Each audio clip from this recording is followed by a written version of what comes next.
Hello students, आज हम पढ़ेंगे चैप्टर नंबर 17 जिसका नाम है अव्यय पद। ठीक, पहले इसकी डेफिनेशन देख लीजिए। संस्कृत में कुछ ऐसे शब्द हैं जिनका प्रयोग प्रत्येक विभक्ति, वचन व लिंग में एक ही रूप में होता है, उन्हें अव्यय पद कहते हैं। ये लाइन तो आपकी बुक में लिखी है, मैंने भी ऐसी पढ़ दी।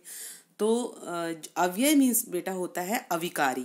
हिंदी में आपने पढ़ा होगा अविकारी शब्द, वही शब्द है संस्कृत में भी अविकारी, जो नहीं बदलते, चाहे विभक्ति बदले, वचन, लिंग कुछ भी बदले, लेकिन वो शब्द सब जगह एक जैसे यूज होते हैं। एक उदाहरण हिंदी का देके मैं इसको आपको बताती हूँ कि जैसे है बालक धीरे धीरे चलता है।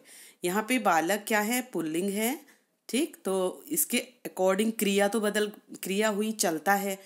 ठीक, अगर यहाँ पे हम बालक को बालिका कर देते हैं, इसका लिंग बदल देते हैं, तो बालिका तो यहाँ पे चलता है नहीं होगा, बल्कि चलती है हो जाएगा, यानी कि क्रिया तो बदल जाएगी। पर जो ये धीरे धीरे लिखा है ये नहीं बदलेगा, ये ऐसा ही रहेगा। अगर हम बालक के बदले पढ़ते हैं बालिका, तो सेंटेंस होगा बालिका धीरे धीरे चलती है। यानी कि धीरे धीरे जो शब्द है वो चाहे पुल्लिंग हो चाहे स्त्रीलिंग हो, दोनों एक जैसा रहा। ठीक, तो यही शब्द होते हैं अव्यय यानी अविकारी, जो किसी भी स्थिति में नहीं बदलते हैं, चाहे कोई भी वचन हो कोई भी लिंग हो। ठीक है, तो ये मैंने हिंदी का उदाहरण आपको दे दिया था। और संस्कृत में जो सेंटेंसेस आए हैं वहाँ पे कुछ शब्द आए हैं अव्यय, वो हम देखते हैं। पहली लाइन देखें, सह कुत्र गच्छति। सह वह, कुत्र कहाँ, गच्छति जाता है, वह कहाँ जाता है। यहाँ पे देखिए कुत्र के नीचे रेड लाइन है, यानी कि कुत्र जो है वो अव्यय है। यानी कहने का मतलब ये है कि अगर यहाँ पे, क्योंकि ये पुल्लिंग का सेंटेंस है, मैंने गच्छति को जाता है बोला, जबकि गच्छति हम जाती है भी कह सकते हैं। मैंने जाता है इसलिए बोला क्योंकि इसकी पहचान हमें कहाँ से हुई? सह से, कर्ता से, क्योंकि सह जो है वो पुल्लिंग है। लेकिन यहाँ पे अगर स्त्रीलिंग शब्द होता, सह के बदले सा होता, तो कुत्र फिर भी अपनी जगह में कुत्र ही रहता। ठीक है, तो कुत्र इसमें अव्यय है। सेकेंड लाइन देखें, दीपकः अत्र पठति।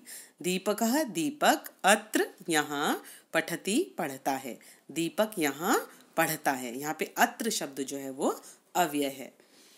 बालकः तत्र खेलन्ति। बालकः बालक, तत्र वहाँ, खेलन्ति खेलते हैं, बालक वहाँ खेलते हैं। यहाँ पर तत्र जो शब्द है वो अव्यय है।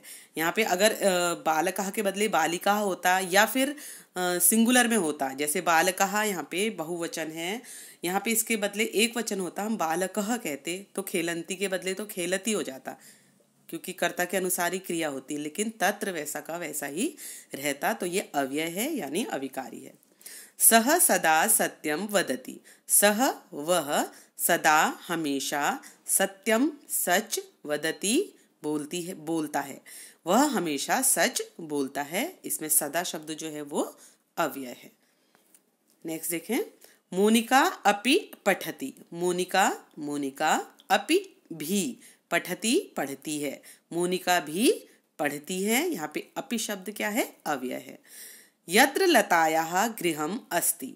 यत्र यहाँ लतायाः, लता का, गृहम् घर, अस्ति है, यहाँ लता का, यत्र मीन्स होता है जहाँ, जहाँ लता का घर है।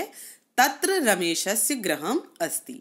तत्र वहाँ, रमेशस्य रमेश का, गृहम् घर, अस्ति है वहाँ रमेश का घर है। तो यहाँ पे यत्र और तत्र, यत्र मीन्स जहाँ, तत्र मीन्स वहाँ, ये दोनों अव्यय शब्द हैं।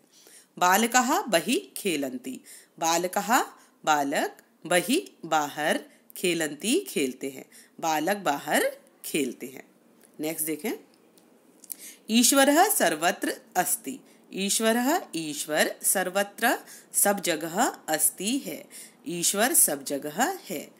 यहाँ पे सर्वत्र जो है वो अव्यय है। नदी नीचे वहती।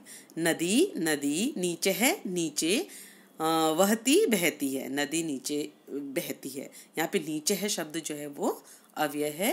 वृक्षस्य उपरि नीडाः सन्ति। वृक्षस्य पेड़ के, उपरि ऊपर, नीडाः घोंसले, सन्ति हैं पेड़ के ऊपर घोंसले हैं। यहाँ पे ऊपरी शब्द जो है वो अव्यय है। तो बेटा आज का चैप्टर हम ये हाफ ले रहे हैं। यहाँ पे हाफ जो है वो हम नेक्स्ट वीडियो में पढ़ेंगे।